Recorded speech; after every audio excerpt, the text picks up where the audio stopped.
Garrison Doctor, signature tire for Umpqua feather merchants, and today I'm going to be tying one of the deadliest flies you could possibly tie onto your fly rod. It is my Gamebird jig streamer. Super versatile bug, has a nice heavy bead on the front. You can strip it, you can jig it, you can dead drift it. Personally, I think it's the most effective fished kind of somewhere in between, where you're dead drifting it in current and then just giving it little pops just to make it look alive, barely, down in the zone where they can't resist it. I'm gonna be tying the colorway today that is called tan. It's really a mottled brown, brown and tan. It's a kind of a baby brown trout coloration.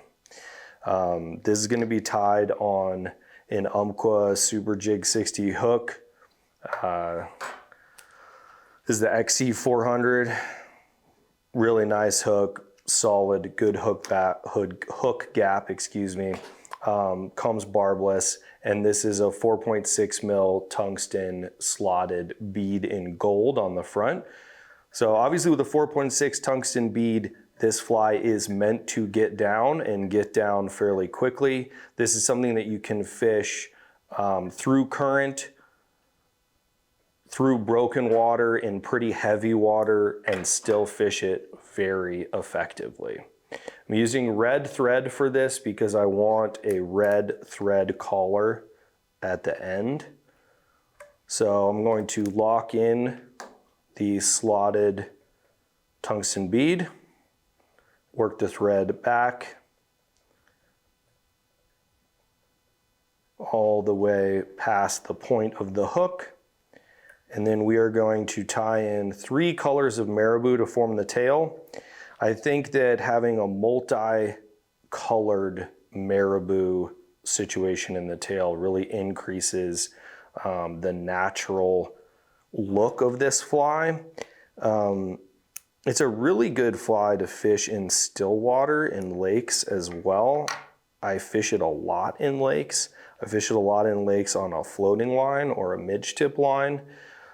So you really increase that jigging action of the fly when you're stripping it back up on a floating line.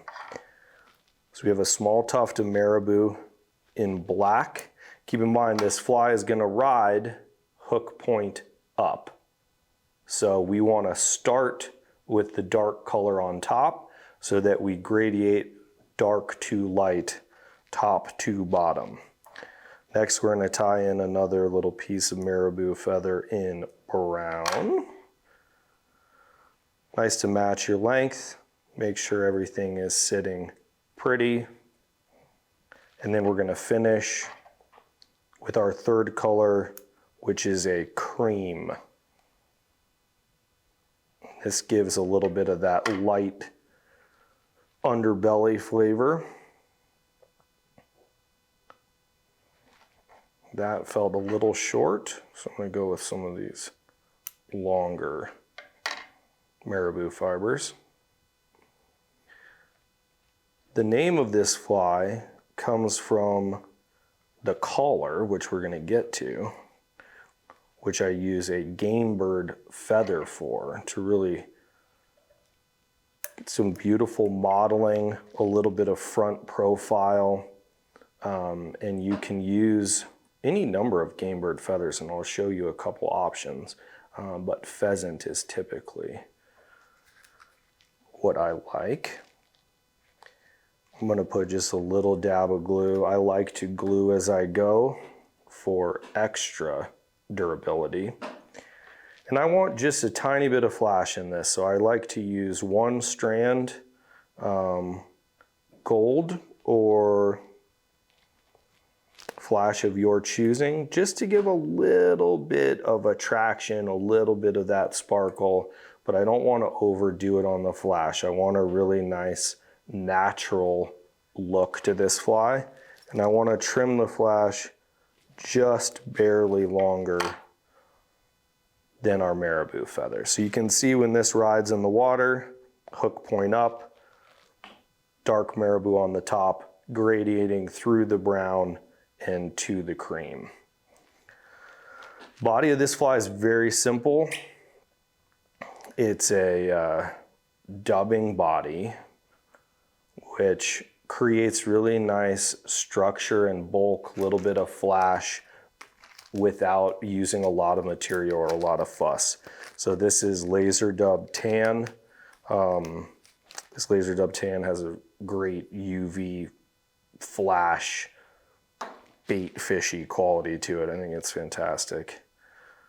I'm going to make a dubbing loop, stack 3 little clumps of laser dub into the loop, dubbing spinner. I'm going to spin that up so those fibers get locked into that loop, creating a really nice durable brush that I can wrap forward. Before I wrap this, I want to brush some of these fibers out from the laser dub, because we want this body to have, you know, some really nice bulk to it. And we're going to brush it out again once we wrap it. So, turns forward with our laser dub, wrap the body all the way up to the bead, but don't put a ton of bulk behind the bead because we are going to still tie in a collar. Okay, make sure that's locked off, and then really get in here with your dubbing brush and get these fibers picked out. I think it's always nice to brush them forward and then come in and brush them back, how they're going to swim. Okay, so you can see that flows over top of the marabou a little bit, creates a great profile.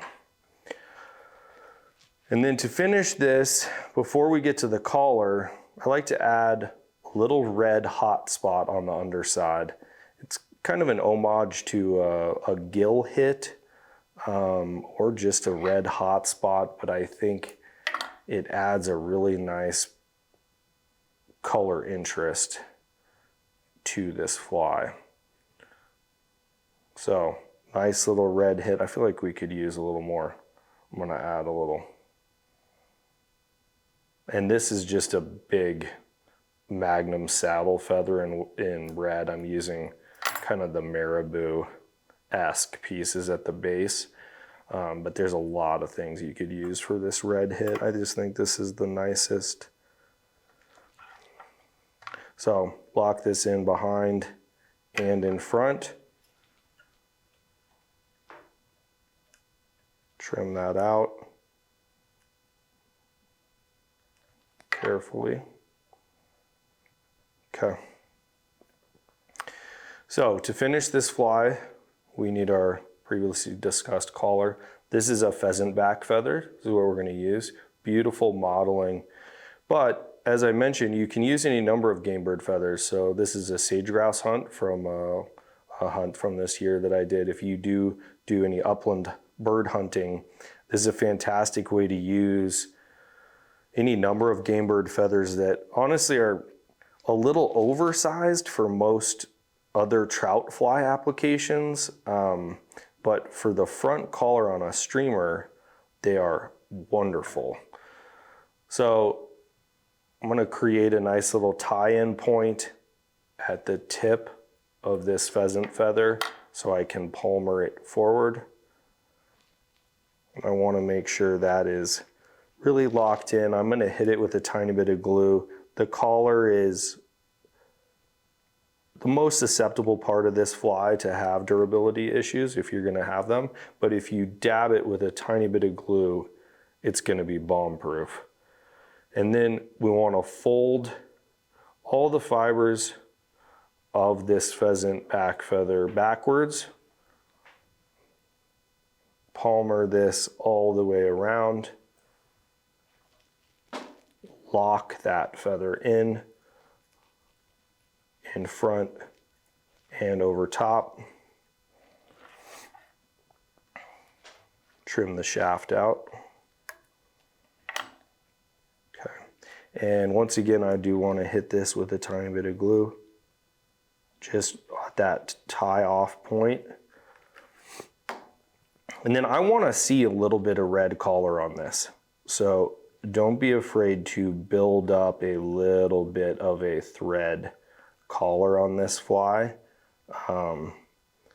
It's just one more hot spot piece that I think is valuable. And then we are going to whip finish.